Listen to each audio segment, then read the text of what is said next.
Voulez-vous que je vous arrête pour espionnage? Ah, bonjour, Tom. Alors, la journée est finie? Oui, enfin. Ah, mes pauvres pieds n'en veulent plus. Quelque chose d'anormal là-dedans? Oui, une lampe. Ça va faire plus de 2 jours qu'elle est allumée. Je me demande si je devrais pas entrer les prévenir. Peut-être qu'ils se sont pas aperçus qu'elle brûlait, tu comprends? Oh, mais ils s'en apercevront quand ils recevront la prochaine note de gaz. Ah oui, c'est quand même malheureux. En tout cas, je vois pas le mal qu'il y aurait à entrer leur demander s'ils sont au courant. Ben, j'espère qu'ils te pèteront pas à la porte en te priant de te mêler de ce qui te regarde. Je vais aller boire une bière avant de dîner. Au revoir. Au revoir, Tom.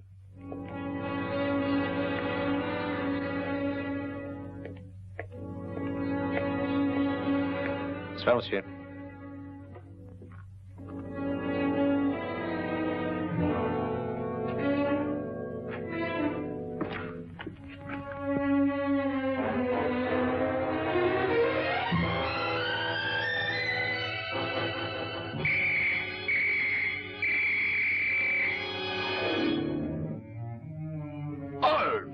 Du poison!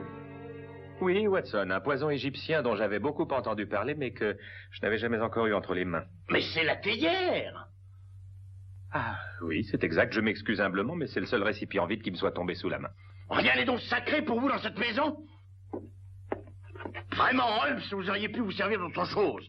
Aucune crainte à avoir, Watson. Ce poison est soluble. La théière sera lavée à fond et prête à resservir avant même que vous soyez revenu de Regent's Park. Vous pouvez vous éviter cette peine. Pas une goutte de thé sortant de cette théière n'entrera dans ma tasse.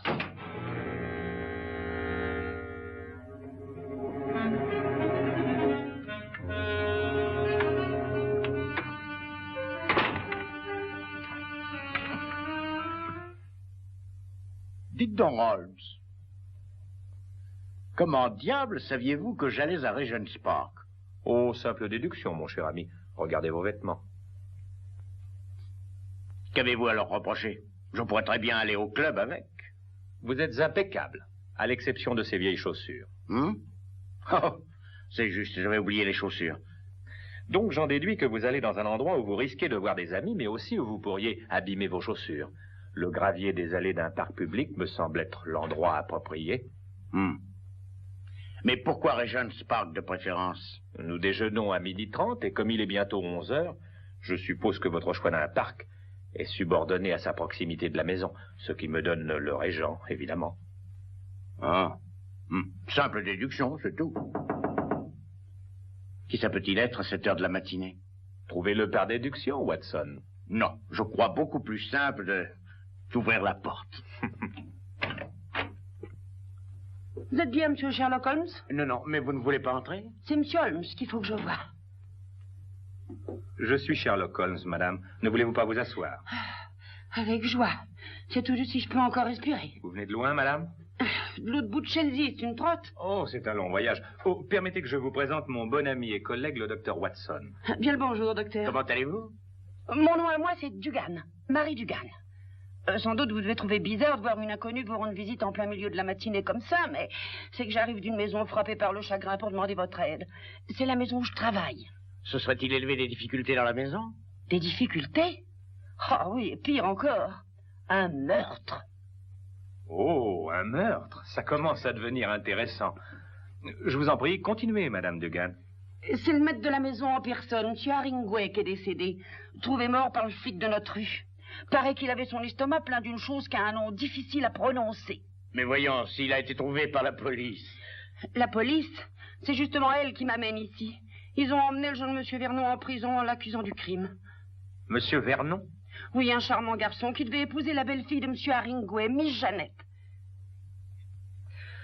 Je crois comprendre que vous n'êtes pas d'accord avec la police, madame Dugan. Oui, c'est là qu'est le problème. C'est ça qui me torture, me fait passer des nuits blanches et me rend la vie absolument insupportable.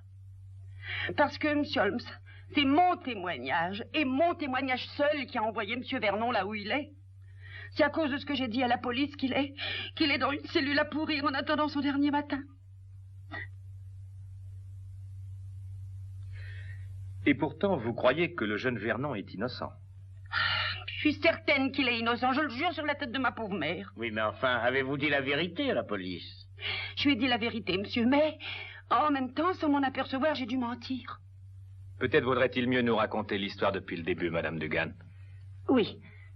Voilà, ça s'est passé dans l'après-midi de vendredi. Tard dans l'après-midi même, vu que j'étais sur le point de quitter la maison. On me donne mon week-end chaque semaine. Il pouvait être environ 5 heures quand j'entendis frapper violemment à la porte.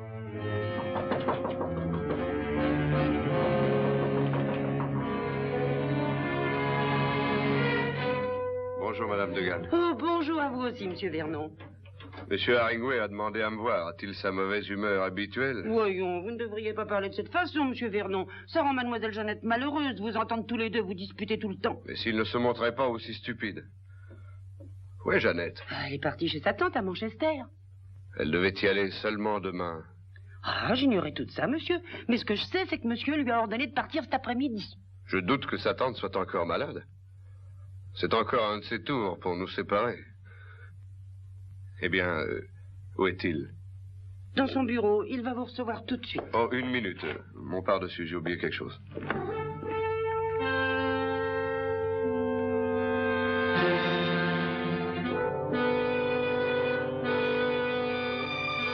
Allons-y. Entrez. Monsieur Vernon, monsieur, puis-je m'en aller? Non, Madame Dugan, je veux que vous restiez. Que je reste, monsieur? Oui, asseyez-vous là, et écoutez attentivement ce qui sera dit.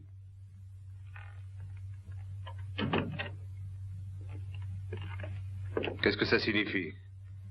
Qu'avez-vous inventé cette fois? Jeune homme, j'ai une offre avantageuse à vous faire, et je veux que Madame Dugan reste ici pour en être le témoin. Oui, et quel genre d'offre? Je suis prêt à vous donner 1000 livres pour que vous sortiez de la vie de Jeannette. Auriez-vous perdu la raison? Au contraire. Seul un fou pourrait refuser une telle bénéficence. Vous me dégoûtez. Vos goûts ne m'intéressent pas. Je veux seulement débarrasser Jeannette de vous. Restez ici, et écoutez-moi jusqu'au bout. Il se trouve que je suis amoureux de Jeannette. Mais je doute fort que vous soyez capable de comprendre ça.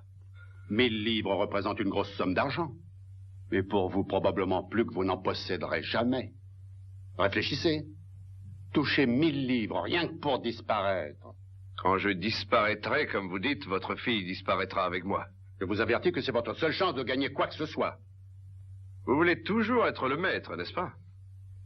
La moindre des choses doit être réglée à votre façon. Combien même elle détruirait le bonheur de votre fille. Je ne cherche pas à m'opposer à son bonheur.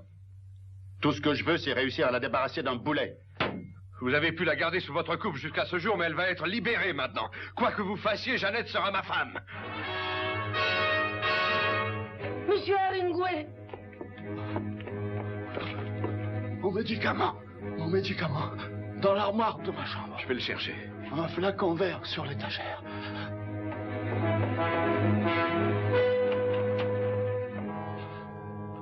Je ne perds jamais, Madame Dugan. Je ne perds jamais. Oh, vite, monsieur Vernon, faites vite! J'arrive.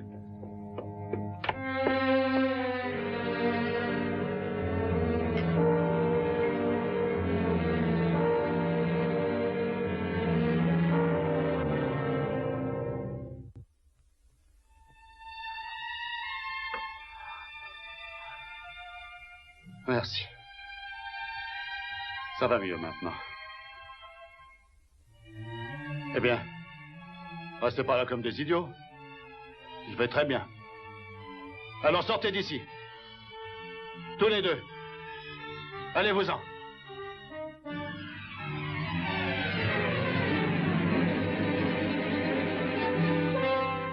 Allez-vous-en.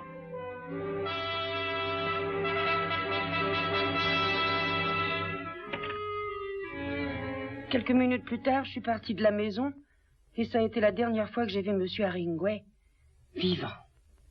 Oui. Et qu'avez-vous dit à la police quand elle vous a interrogé? Ben, je leur ai dit la vérité vraie, ce qui s'était passé. J'ai parlé de la bouteille que M. Vernon avait prise dans sa poche de manteau, de leur discussion, de M. Haringway qui s'est trouvé mal et de M. Vernon qui allait chercher le médicament. Et ça a été suffisant pour que le jeune Vernon soit arrêté et accusé de meurtre. Eh oui, j'ai appris ensuite par la police que c'était le médicament, ce même médicament que j'ai vu M. Vernon donner à M. Hemingway, qui a tué le pauvre homme. Ils ont dit que le poison avait été mélangé avec le médicament. Oui, mais alors cela désigne nettement Vernon comme étant le coupable. Quand il est allé chercher le médicament, il a pu très facilement y mettre le poison. Je le sais bien, monsieur. Mais au fond de mon cœur, j'arrive pas à croire qu'il a pu faire ça. Mais c'est cet inspecteur Lestrade, il était têtu comme un âne rouge et il démord pas de ça. Lestrade, hein? Eh oui, c'est le policier qui a l'air de vouloir tout casser dans cette affaire. Ah oui? L'inspecteur Lestrade, vous avez entendu, Watson, une visite à son bureau s'impose. Eh bien, si vous le croyez utile. Oh oui. Et que Dieu vous bénisse, vous et vos enfants. Je ne peux rien vous promettre, Madame Dugan. Je tiens d'abord à parler à M. Vernon avant de pouvoir exprimer une opinion sur cette affaire. De toute façon, il est indispensable d'aller voir l'inspecteur Lestrade sans plus tarder. Je sais bien que la situation est guère encourageante, mais il faut savoir garder espoir. Maintenant, il faut que je parte. J'aime pas laisser Miss Jeannette seule aussi longtemps. Naturellement, Madame Dugan. Eh bien, nous ferons de notre mieux. Ah, merci, monsieur.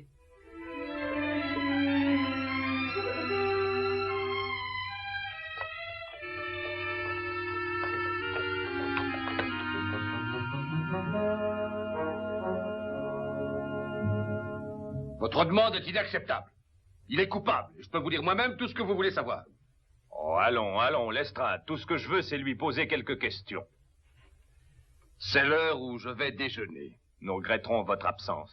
Voyons, écoutez, Holmes. Il y avait une très forte dose de strychnine dans ce médicament. La seule personne qui ait eu la possibilité de l'y mettre était le jeune Vernon. Ou Madame Dugan? Non, elle n'avait aucune raison de le faire. En outre, Vernon est un chimiste, donc il se sert de toutes sortes de poisons. Tiens, il est chimiste. Avez-vous entendu, Watson? Vernon est chimiste. Hein? Ah, oui, j'ai entendu, Holmes.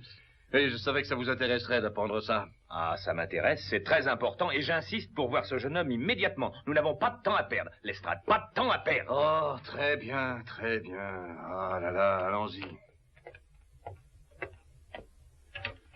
Non, vraiment, je ne vois pas l'utilité de cette entrevue. Mais puisque vous insistez pour perdre votre temps, rien que son attitude prouve qu'il est coupable. Voilà, nous y sommes. L'inspecteur Lestrade. Oui, monsieur.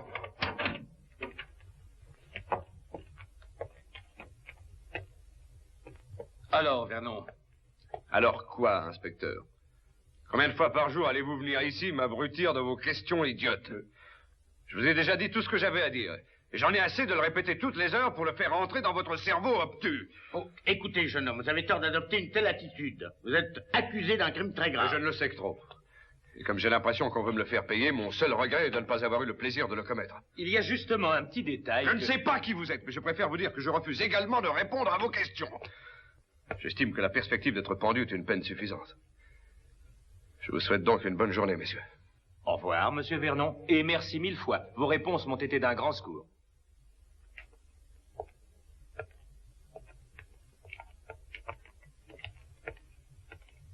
Ce jeune insolent. Je le trouve charmant, Lestrade. On retourne à Baker Street, Holmes? Pas encore, Watson. Nous avons un assassin à arrêter. Un assassin? Oui? À qui croyez-vous donc avoir parlé? Un jeune homme animé d'une sainte fureur, Lestrade. Mais il est aussi innocent que le docteur Watson, moi et vous. Tout de même peut-être pas aussi innocent que vous.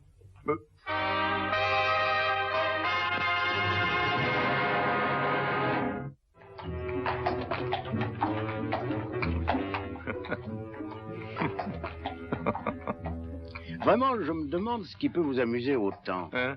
Oh, je pensais à la tête que Lestrade a faite quand ce jeune schnappant l'a traité d'idiot. Holmes, est-ce que vous croyez vraiment qu'il est innocent? Strychnine, Watson. Qui vient s'ajouter au fait que le jeune Vernon est chimiste. Combien de temps faut-il à la strychnine pour agir? Oh, quelques minutes, une demi-heure au plus. Exactement. Il ne savait pas que la maison serait vide quand il est venu voir le vieil Hemingway. Au contraire, il pensait que Madame Dugan et Jeannette s'y trouveraient. Très juste, Madame Dugan l'a d'ailleurs dit. Très bien. Alors, est-ce qu'un homme ayant le choix entre toute une variété de poisons en aurait choisi un ayant une action rapide, ne lui offrant aucune chance d'alibi? Ou bien n'aurait-il pas plutôt choisi un poison agissant lentement, ce qui lui aurait donné suffisamment de temps pour être loin de la maison à l'heure du décès? Oui, je suis votre raisonnement, Holmes, mais tout de même, vous ne pouvez l'accepter comme concluant. Ah, c'est ce que je croyais, jusqu'au moment où j'ai parlé à Vernon. Mais vous n'avez rien tiré de cet entretien.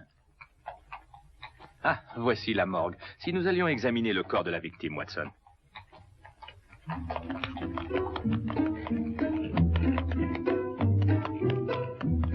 Holmes demanda à voir le rapport médical. Puis il m'expliqua le fond de sa pensée. D'après lui, le caractère violent de Vernon ne cadrait pas du tout avec ce genre de crime exécuté de sang-froid. Plutôt soigné de sa personne, notre ami Haringway. Hein? Pourquoi dites-vous ça? Mais regardez ses cheveux bien peignés et sa moustache bien coupée. Il ne prenait pas autant de soin de ses mains. Que voulez-vous dire, Watson? Et regardez la saleté amassée non seulement sous les ongles, mais jusque sous la peau. Oui, et ça semble incongru quand on voit ses mains bien manucurées. Oui, et spécialement celle-ci, qui est absolument immaculée. Une minute, Watson. Quoi? Cette saleté n'est pas ordinaire. C'est de la terre. Eh bien, il aimait à jardiner, peut-être. Ses mains n'ont jamais fait de jardinage. Elles démontrent une trop grande dévotion à une propreté de tous les instants. Et c'est indiscutablement parce que celle-ci a été salie juste avant sa mort qu'elle n'a pas été nettoyée. Excusez-moi, monsieur Holmes. Voici le rapport que vous avez demandé. Oh, merci. Qu'est-ce que vous cherchez, Holmes? Vous savez que la mort a été causée par de la strychnine. Ceci vous intéressera, Watson. Écoutez. La prise de sang indique une grande quantité de leucocytes, suffisante pour diagnostiquer une leucocytémie très avancée. Eh bien, Mme Degan a dit qu'elle était malade, hein? Mais pas à ce point. Watson, dites-moi, combien de temps, à votre avis, Haringway avait-il encore à vivre si on ne lui avait pas fait avaler cette strychnine? Ben, c'est difficile à affirmer de façon précise, mais je dirais certainement pas plus d'1 an. Nous devons donc rechercher quelqu'un qui ne pouvait pas attendre 1 an. Ah oui, un meurtrier impatient. Ce qui cadre avec le tempérament violent de Vernon. On peut le croire, Watson. On peut le croire. Et pourtant, il y a encore quelque chose qui manque. Une bouteille. La petite et mystérieuse bouteille. Watson, voulez-vous aller chercher Madame Dugan et la conduire à l'appartement de Vernon? Oh oui, bien sûr. Mais qu'allez-vous faire pendant ce temps? Oh, je vais aller chez Vernon vous attendre. Il y a certains détails que je voudrais vérifier avant que vous arriviez. Mais l'appartement sera fermé, comment allez-vous entrer? Oh, avec une clé. Vous avez donc la clé de l'appartement de Vernon? Je l'espère.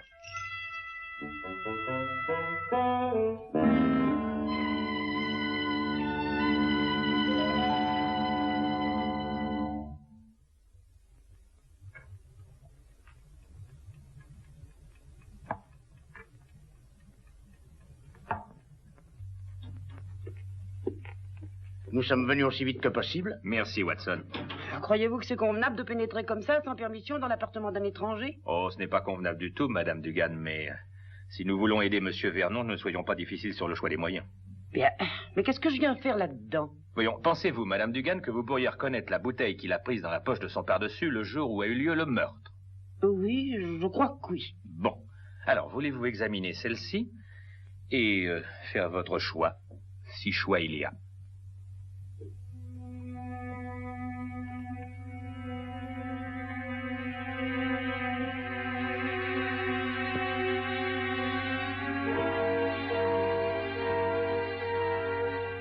C'est celle-là. Vous en êtes sûr? Bien sûr que j'en suis sûr. Merci, Madame Dugan. Merci beaucoup.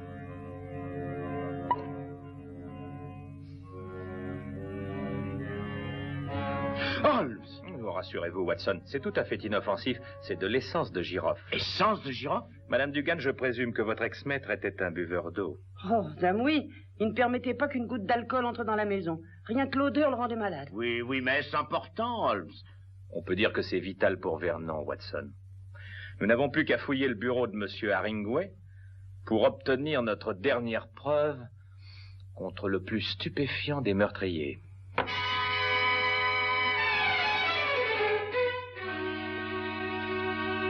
Vraiment, Miss Haringway, j'espère que vous comprenez que dans cette affaire, je suis moi-même placé dans une situation difficile. Mais en ma qualité de policier, je n'ai pas de route à suivre. Je dois me conformer aux exigences de la loi. Mais Tom est innocent. Il n'aurait jamais fait ça. C'est impossible. C'est exactement l'opinion que j'ai exprimée ce matin, Lestrade. Holmes! Oh, mais Jeannette, voici monsieur Sherlock Holmes. Et ce monsieur qui l'accompagne est le docteur Watson, son ami. C'est à cause de moi qu'ils sont ici. Je suis allée leur demander du secours. Du secours? C'est parce que votre fiancé a été arrêté que Madame Dugan a jugé bon de venir nous voir. Ah oui. Asseyez-vous. Asseyez-vous, messieurs. Enfin, Holmes, pourquoi vous obstinez-vous? J'ai toujours eu le plus grand respect pour votre habileté, mais dans cette affaire, vous dépassez les limites. Oh, non, non, vous exagérez, Lestrade. Mais c'est vrai.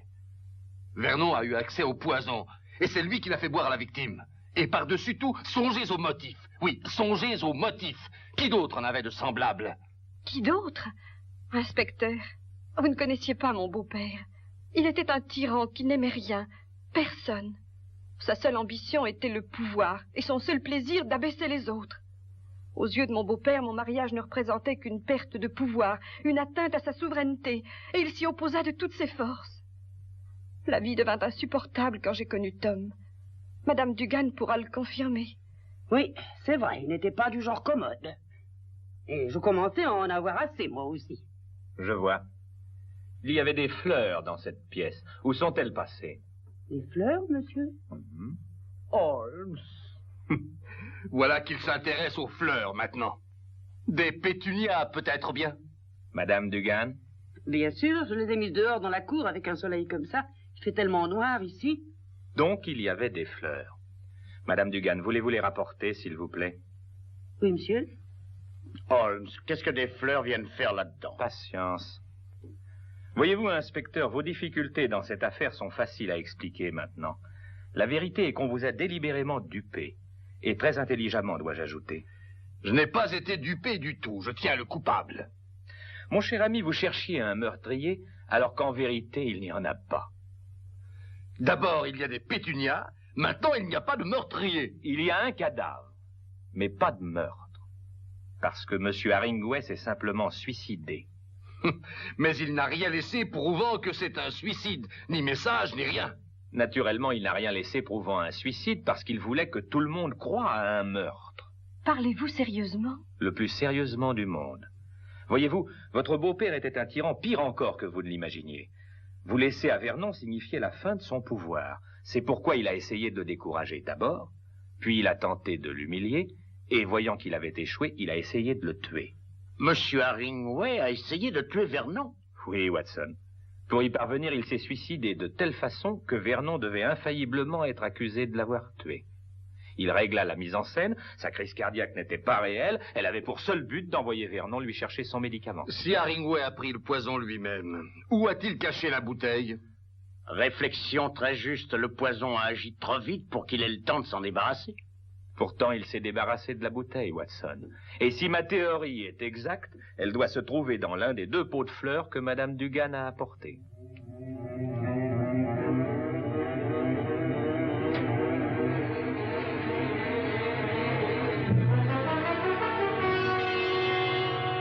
Et je suis persuadé qu'une analyse nous révélera qu'elle a contenu de la strychnine. La saleté qu'il avait sous les ongles. Exactement, Watson. Et vous avez dit qu'il s'était sali les doigts juste avant sa mort. Alors Haringway s'est bien suicidé? Oui, Lestrade. Et Tom est innocent. Évidemment, évidemment. Simple. Évidemment. Holmes, au fait, vous ne m'avez jamais expliqué ce que l'essence de girofle venait faire dans l'histoire. Ah, vous parlez de la mystérieuse petite bouteille que Vernon avait prise dans la poche de son pardessus? Oui, c'est ça. Oh, c'est pourtant bien simple. Voyez-vous, Vernon avait fait une halte dans un bar pour s'offrir quelques whisky afin de se donner du courage avant d'affronter Haringway. Mais il savait combien le vieillard désapprouvait l'usage de l'alcool. Il lui fallait donc supprimer les preuves que son haleine aurait apportées. Et l'essence de girofle était tout indiquée pour ça. Ah, c'est ça. Thé? Non, pas pour moi, non, j'en ai pris tout à l'heure et ma digestion s'en est trouvée incommodée. Votre digestion? Oui, j'étais distrait et j'ai mélangé notre thé avec un peu de ce poison égyptien.